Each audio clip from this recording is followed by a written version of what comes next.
if you read Nadia Abu al-Hajj's book on Facts on the Ground on nationalist archaeology in Israel, all the Ottoman stuff gets bulldozed away in order to get to the city of David layer. So that's the kind of I mean, this is actually fairly recent and a fairly spectacular case of continuing nationalist tradition in archaeology. But there are questions, for example, in terms of how, for example, did Nakpra get instituted?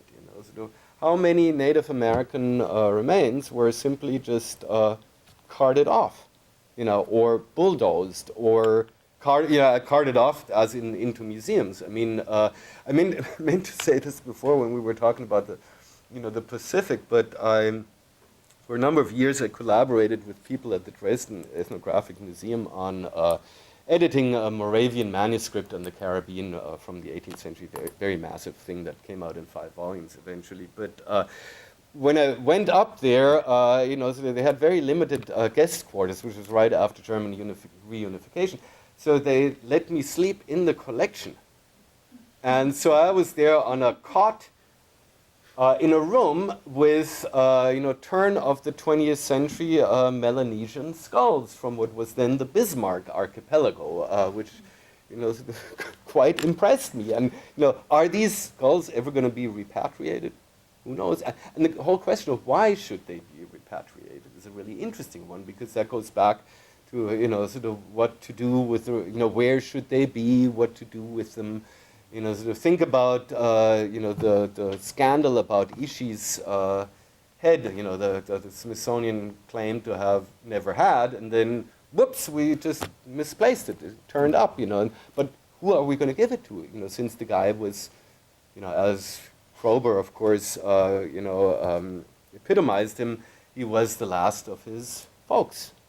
So, they had to find another Native American group to sort of adopt that skull. Or the brain. It wasn't even the skull, it was the brain. Anyway. Last but certainly not least, Pablo. Thank you. Thank you for the fascinating topic. I guess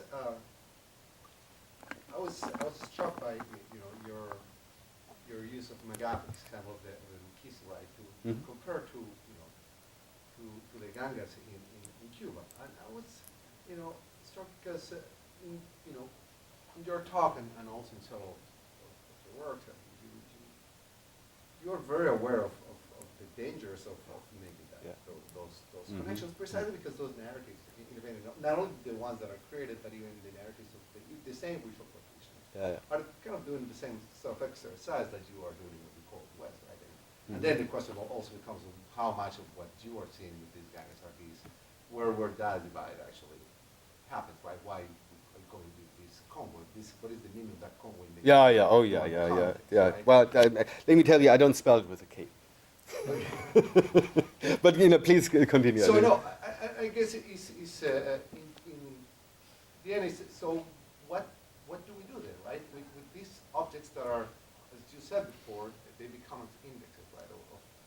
And how do we approach except the phenomenological approach is something that is very fruitful in certain ways, but when you have it there from you. And the other thing is how to become this something that is not almost an analysis sort of commensal set of different noises that we are trying to put together.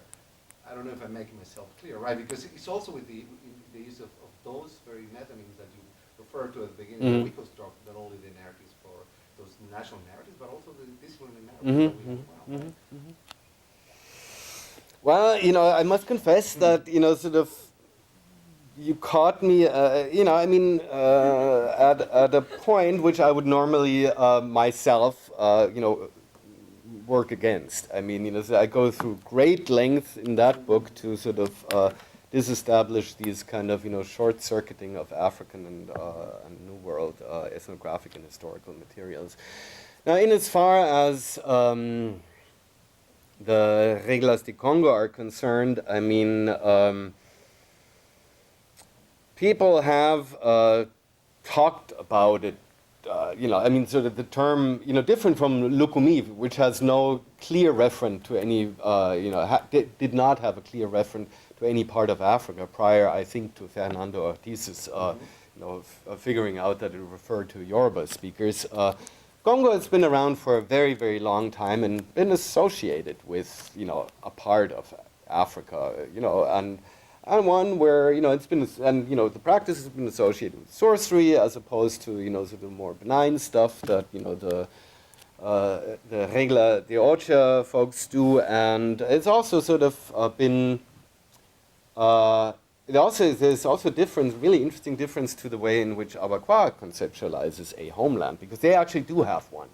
Only it's not the Africa that people thinks it is. I mean, Enyeni what they call Enyeni is, they'll gloss as Africa. But it's an Africa that you can produce on location. It's an African past where, sort of people encountered a mystery where a woman had to die because she, found the mystery, and, then the mystery gets transacted across the banks of the river. You can do this whole thing in a Cuban alley. Today, now, sort of people turn into the ancestors. And they transact, they find the mystery, they transact the mystery, the woman has by now been turned into a voice, and, the voice is sounded, and all of this, that, and the other. So the homeland is actually wherever you perform the ritual. So it doesn't, people have been, like Ivor Miller has been going around trying to engineer reunions between ethics speakers, because, that's where that arguably comes from, sort of ethics speaking region of the Cross River region of Nigeria. But,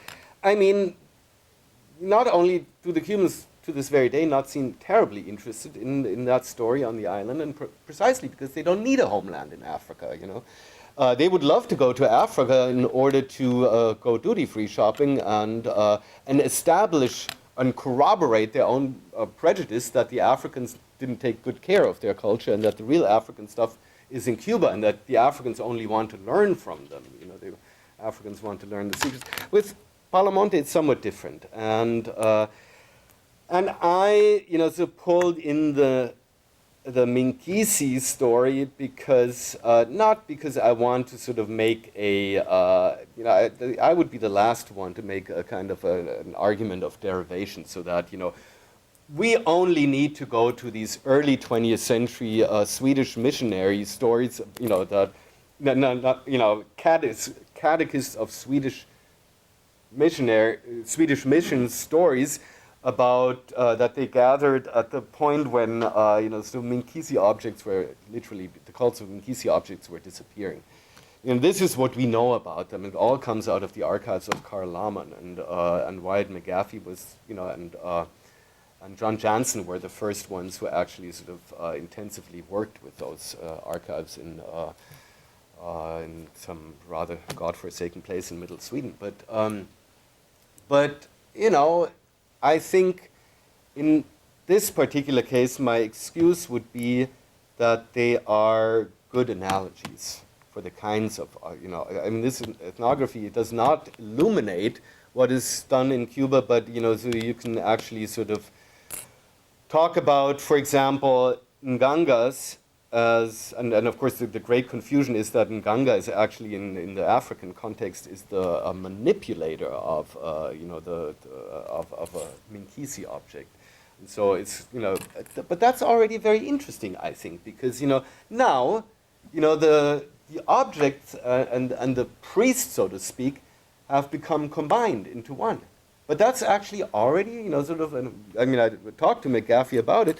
That's actually also the case in Western Central Africa. That, for example, chiefs and graves are the same, more or less the same thing, and priests and the objects they work with are more or less the same thing, and so in Cuba, this kind of possibly, one could argue, got conjugated through a history of, slavery and whatnot. But I'm not making that argument. It could be made, but I'm not particularly interested in it.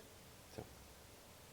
But I concede you caught me at a sort of at a less than well formulated analogy.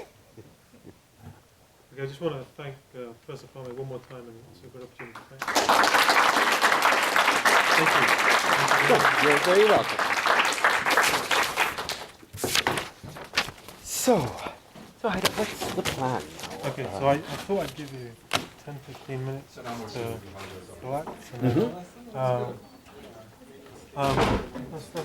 Paddy?